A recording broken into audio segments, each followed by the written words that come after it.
ஏய், சத்தம் போடாம இருந்தேன்னா கொண்டு போய் பத்திரமா விடுவேன். ஏதாவது பிரச்சனை பண்ணீங்கன்னா பாதி வழியில இறக்கி விட்டு போட்டு தள்ளிட்டு போயிட்டே இருப்பேன். கம்முன்னு வரணும்.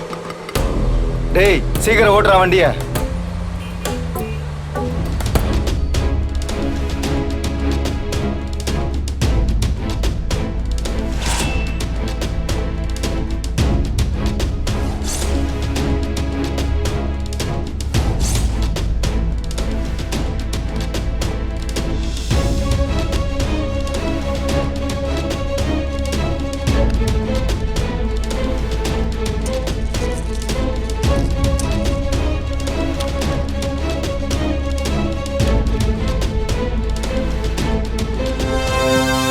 என் தங்கச்சி புருஷன்னு அவனை நான் கொன்னாதான் என் லைஃப்ல நான் செட்டில் ஆக முடியும்.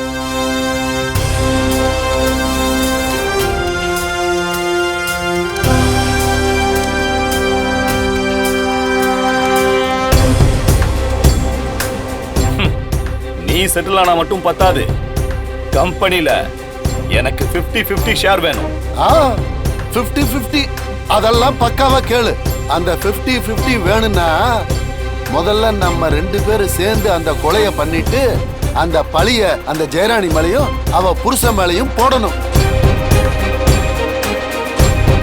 ஏன்னா இப்போ அவங்க இந்த குடும்பத்தை விட்டுட்டு வெளியில இருக்கலாம். நாளை பின்ன ஏதாவது ஒரு பிரச்சனைனா அவங்க திரும்ப இந்த வீட்டுக்குள்ள வந்து என் மச்சான் செத்ததுக்கு அப்புறம் அவங்க இந்த சொத்தை ஆட்டைய போடுறதுக்கான வாய்ப்பு நிறைய இருக்குல்ல. கரெக்டா சொன்னையா. ஒரே கல்லுல 2 மாங்காய். என் மச்சான் பிரகாசம் சாகணும், அதே சமயத்துல அந்த செல்வரத்தனமும் மாட்டணும். ஏய் சண்முகம். ஐயா. சொதப்ப மாட்டியே? இல்லையா. சிதமா முடிச்சிருவல்ல? எல்லாம் முடிச்சிருவ ஐயா. அப்படி சொதப்புனேன்னு வெய்யி, நான் உன்னை முடிச்சிருவேன் பாத்துக்க.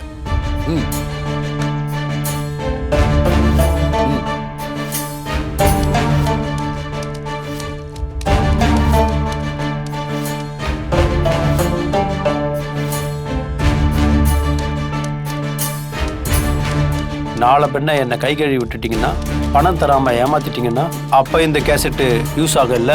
நாங்கள்லாம் எவ்வளோ பெரிய ஆள், சொந்த மச்சானையே கொல்ல பார்க்குறவங்க. நம்மக்கிட்ட நியாயம் தர்மம் பார்ப்பாங்களா என்ன? இது எதுக்கும் சேஃப்டியாக இருக்கட்டும்.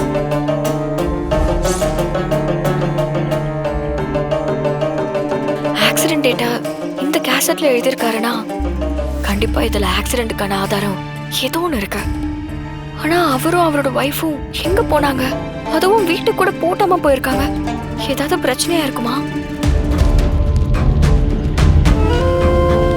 சிபி சார், எனக்கு ஒரு ஆதாரம் கிடைச்சிருக்கு. அதுல பாருங்க, மாமாவுக்கு ஆக்சிடென்ட் ஆனா அந்த டேட் போட்டிருக்கு. சிபி சார், எனக்கு ஒரு முக்கியமான ஆதாரம் கிடைச்சிருக்கு. என் கூட வா.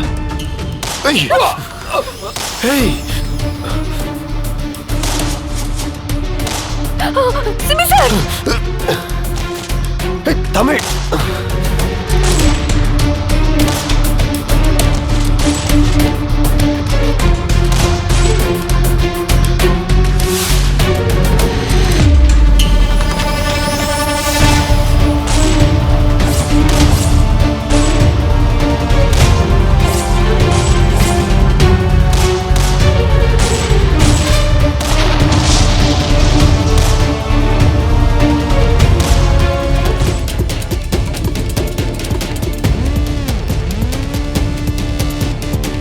சரிடா, நான் உடனே ஸ்பாட்டுக்கு வரேன். நீ அங்கிருந்து கிளம்பிடு. ஓகேடா.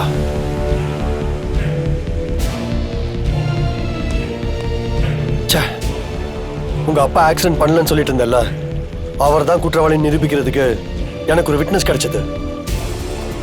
ஆனா இந்த கன்ஷாட்ல அவனு செத்துட்டான். எங்க அப்பா இதை பண்ணலன்னு நிரூபிக்கிறதுக்கு என்கிட்டயும் ஒரு எவிடன்ஸ் இருந்துச்சு. அது உங்ககிட்ட கொடுத்த அந்த கேசட்டும் இப்போ போச்சு.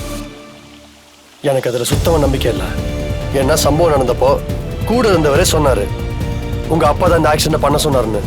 இல்ல சிபி சார், அந்த ஆக்சிடென்ட் பண்ண மனுஷனே எங்க அப்பா இதுக்கு காரணம் இல்லைன்னு சொன்னாரு. அப்படியா? எங்க அவரு? நான் திரும்பி அந்த வீட்டுக்கு போய் பார்க்கும்போது அவர் அங்க இல்ல. ம் ஆனா அந்த வீட்ல அதுக்கு சம்பந்தமான ஒரு எவிடன்ஸ் இருந்துச்சு. அதுதான் நான் எடுத்துட்டு வந்தது. அதுவும் இப்போ எங்க? நல்ல கதை சொல்றேன், ஆனா அதெல்லாம் நம்புறதுக்கு நான் தயாரா இல்லை. உண்மையை யாராலையும் ரொம்ப நாளைக்கு மறைச்சு வைக்க முடியாது சிபி சார். அது கண்டிப்பா ஒரு நாள் வெளியே வந்தே தீரும். அதே தான் நானும் சொல்றேன். இந்த உண்மை வெளில வர்றப்போ நீ வீட்டில் இருக்க மாட்ட. உட்காரு. ஏன் சிபி, ஏன் இப்படி பண்ற? உனக்கு எதுக்கு இந்த வேலை? அத்தை என்னாச்சு? என்ன நடந்துச்சு? ஏன் இப்படி மறைச்சு மறைச்சு பேசுறீங்க? எதுவா இருந்தாலும் உடைச்சு சொல்லுங்களேன்.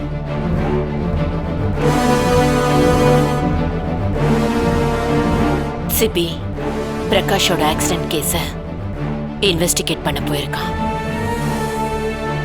அங்க எதிர்பாராத விதமா கன் ஷாட் நடந்திருக்கு.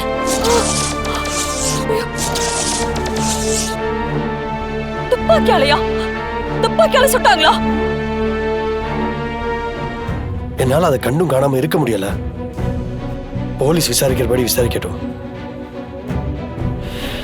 நானே அதை கண்டுபிடிச்சலாம் நினைச்சேன், ஆனா கண்டுபிடிக்க முடியல. அதுக்கு இடையில இப்படி ஆயிடுச்சு.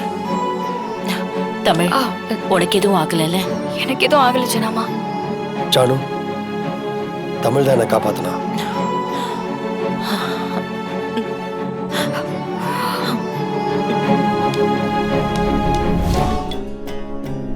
சிபியோட உயிருக்கே ஆபத்து வந்திருக்கு.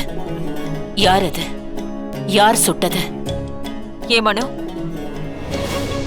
அந்த செல்வரத்தினம் தான் அவனை தேடி போறத தெரிஞ்சுக்கிட்டு ஆள் வச்சு எப்படியே கொல்ல பார்த்திருக்கான். ஏன் சிரிக்கிற? மேடம், உங்க கற்பனைக்கு ஒரு அளவு இல்லையா? அப்புறம் யார் சுட்டது? மேடம், லோக்கல் கேங் அது. 2 கேங் இடையில ஒரு சின்ன கேங் வார். அதுல நடந்த துப்பாக்கி சூட்ல சிபி மாட்டிக்கிட்டான். மற்றபடி இதுக்கும் அவருக்கும் எந்த சம்பந்தமும் இல்லை.